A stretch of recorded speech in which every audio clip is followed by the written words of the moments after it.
Boker Tov, good morning. Today is Friday, June 10th, Erev Shabbat Parshat Naso. Parshat Naso presents to us one of the only redos in the Torah, the only redo in the Torah. It's referred to as Pesach Sheni, the chance, if one was unable to bring the Korban Pesach, the Passover offering, to do so again 1 month later.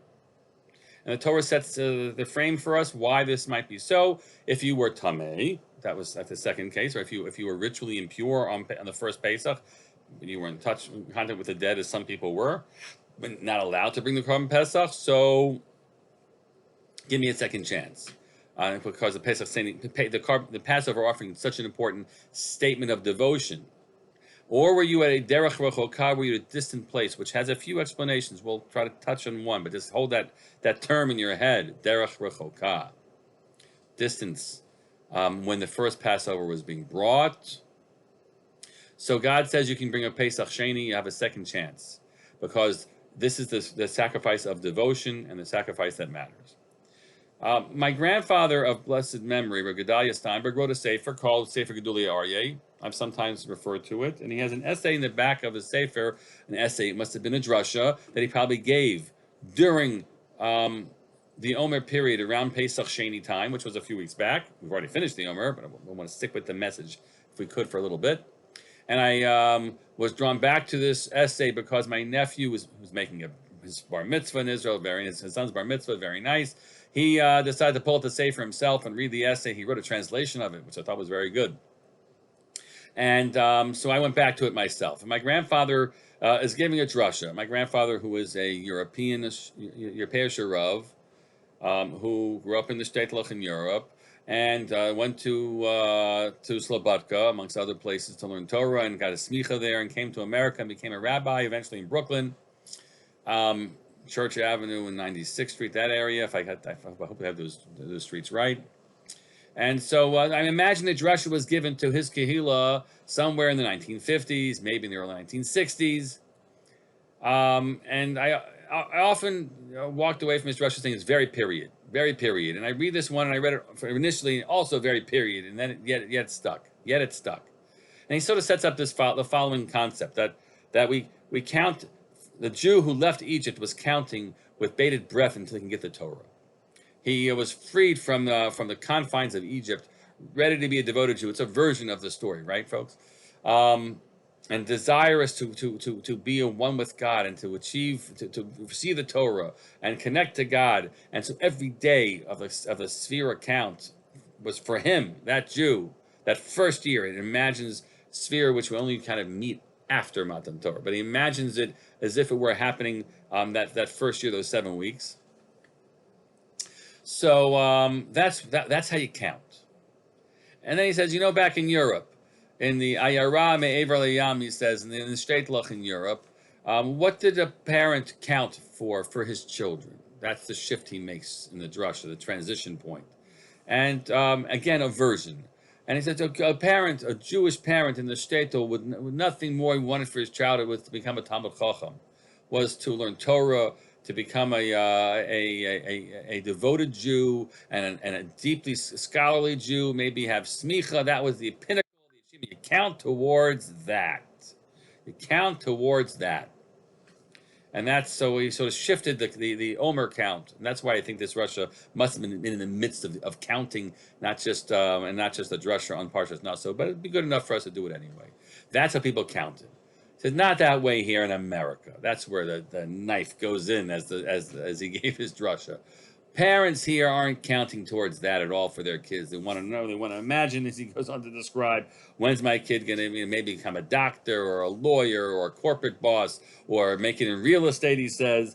That's the way America, the American count is. It's a very harsh, honestly, piece of muster that he gives, where we don't have the same CPO and the same yearnings for our children or for ourselves that a generation before us, or 2 generations before us, or 3 now, might have had.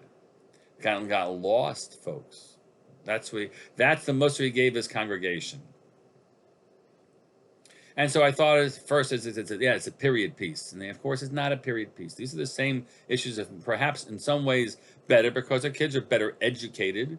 But in terms of our yearnings for what they should achieve in life, we're not, I don't know.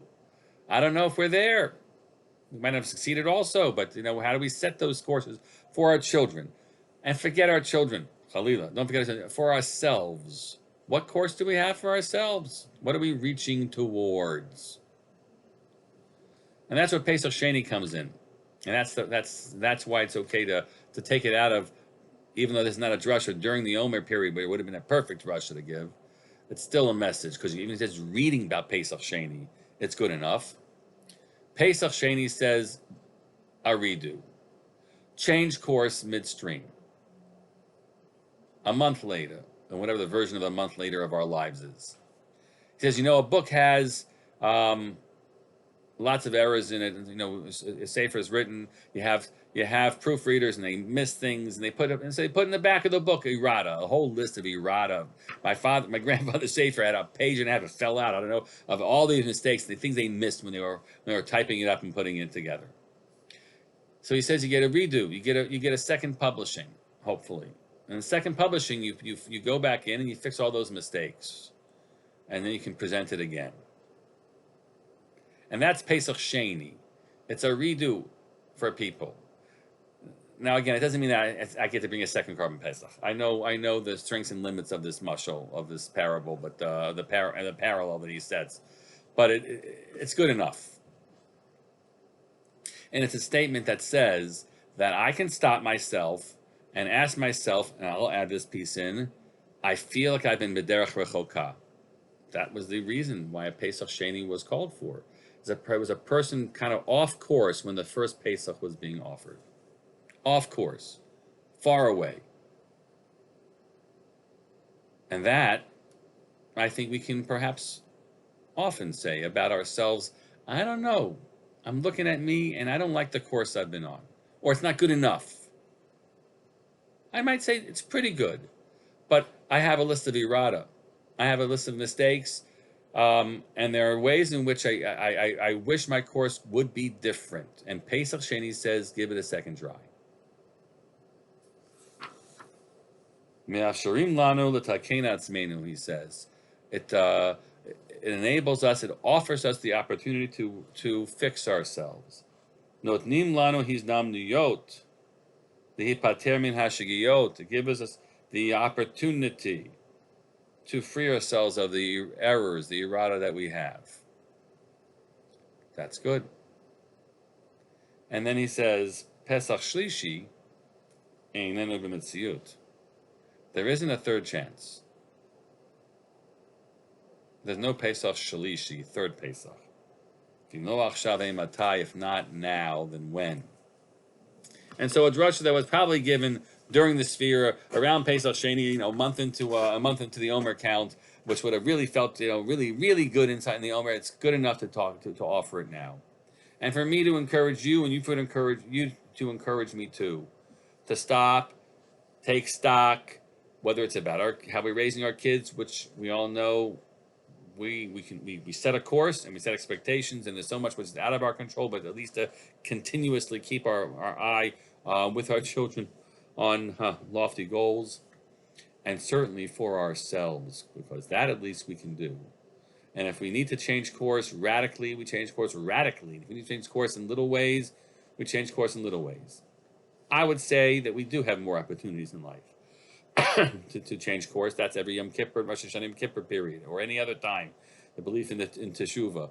But the truth is, a person should approach themselves at a given point and say, now's my chance. Because life doesn't go on forever. Now is my chance. Pesach Sheni for us all. Wishing you all Shabbat Shalom.